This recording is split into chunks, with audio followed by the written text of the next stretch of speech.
How are you guys doing? Everyone wants you to rate their app, but here at ratemyapp.com, I rate your app. So check it out and follow me on Twitter. Every developer should. Rate my app. Rate my app. I'm sorry. Hi guys, welcome to Rate My App. Today, Amazon released their new product called API Gateway. Build and run scalable application backends. So, what can you do with an Amazon AWS API Gateway? Well, you can define API routes, and then you can monitor how each of them is used. But there's more. There's more. So not only can you monitor how each of your routes and endpoints are being called, you can also cache your routes. That's right, you can cache. It'll cache them for you, a little bit like CloudFront does. And you can even have developers register to use your API, so you can rate limit them. That's right, saves you a lot of time.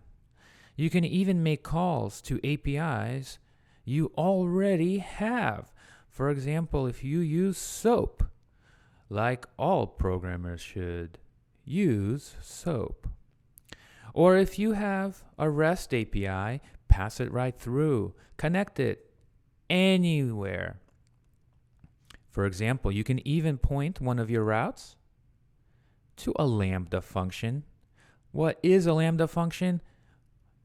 Instead of spinning up a server, all you do is spin up a function. You get charged like 1% of 1% of 1% of 1 penny every time it's called. So you don't need any servers if you don't want any. So this is what you will see in the S3 in the API console. Isn't that amazing? You specify a route and you add the HTTP method you want. You can even specify multiple methods. In this case, they're using get on/data. And this one connects to Lambda. So you specify the role you want and the name of the Lambda function and region. This is the workflow. You can specify any of these and skip some of them that you don't want to fill out. For example, the default settings will often work, so you don't need authentication and you don't need to worry about the responses. Just call Lambda. And you can test a request and see what you get. In this case, we get hello key with world as the value.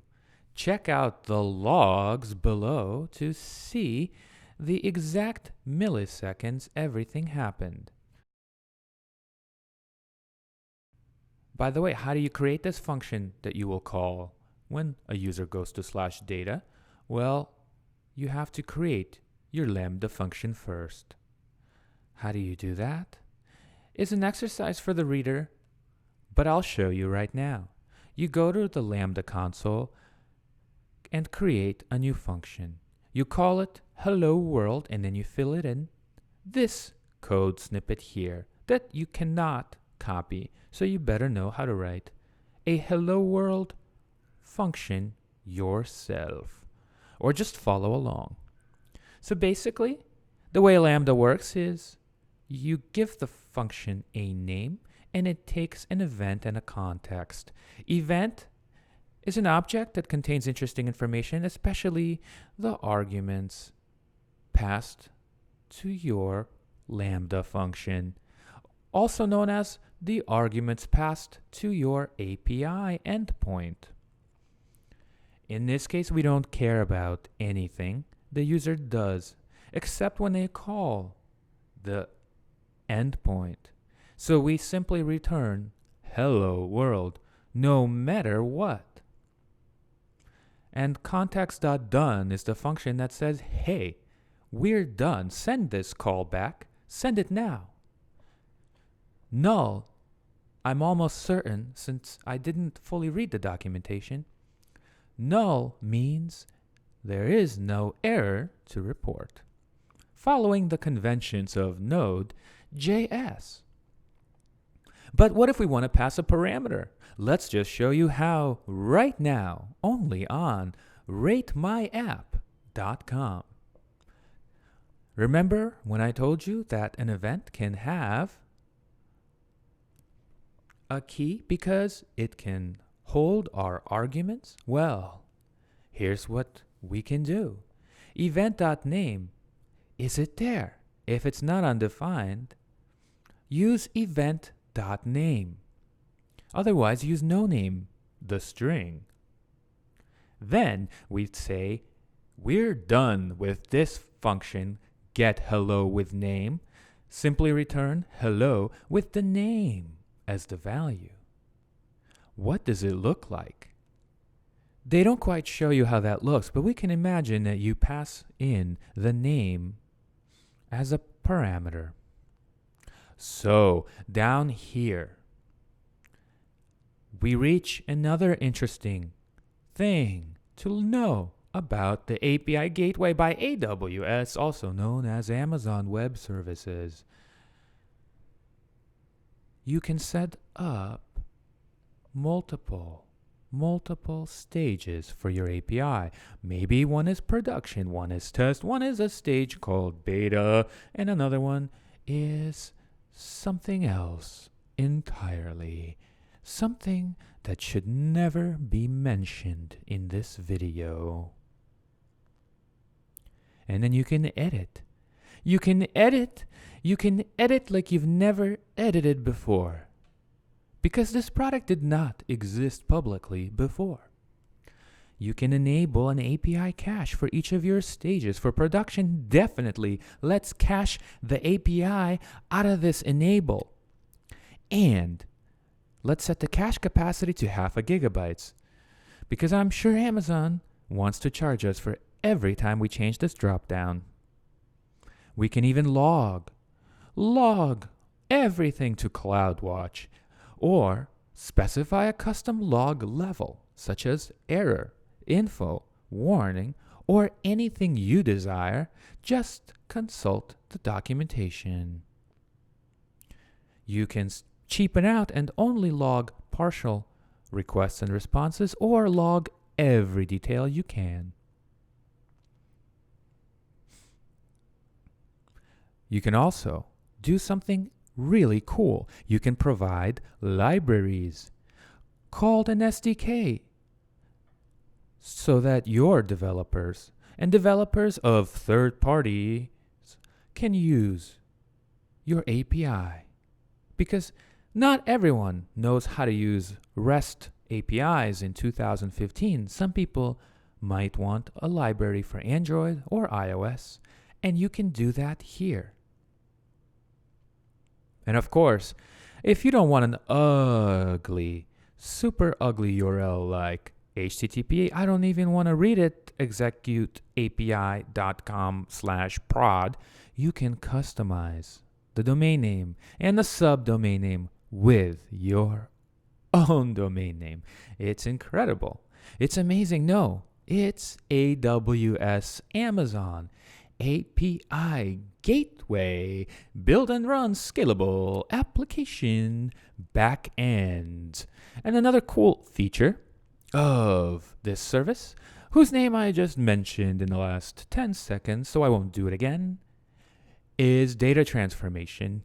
If you are trying to set up this API Gateway on top of your existing APIs, why not do conversions automatically if your current API uses XML? So this will help you out. It'll say, hey, I don't need this XML. Go away. Okay, fine, I'll convert it to JSON for you. And it'll convert everything to JSON if you want. You just have to tell it what to expect using the JSON schema. But wait, there's more. You can also use any endpoint as an AWS service proxy. That's right. Not only can you configure every endpoint of every route individually, you might also want to go all out. You can point it to another HTTP endpoint using the HTTP proxy to use an existing API that you already have, or an AWS service proxy which will point to EC2. How cool is that? And the best part about all this is it's available now. Interestingly enough, if you are not sure you want to use this visual user interface for adding get, head, options, patch, and other HTTP verb and other methods, what you can do is use my app called API Editor. API Editor is something I created 15 months ago in March 2014. It was the original Swagger editor, and you can save and create projects and edit them visually on the left. You can see the APIs, you can see the models, and what you're editing on the left appears on the right. And you can see it's highlighting the correct part of the JSON document. Isn't that amazing? So everything on the left here in this light green box is the same as here in this light green box. And then you can also view the documentation it generates automatically. And if you want to see this, remember apieditor.com. Follow me at VLA on Twitter and at RateMyApp also on Twitter, and everywhere else like YouTube, Facebook, Instagram. Rate My App and ratemyapp.com. I hope you enjoyed this awesome review of the API Gateway by AWS announced just this Thursday.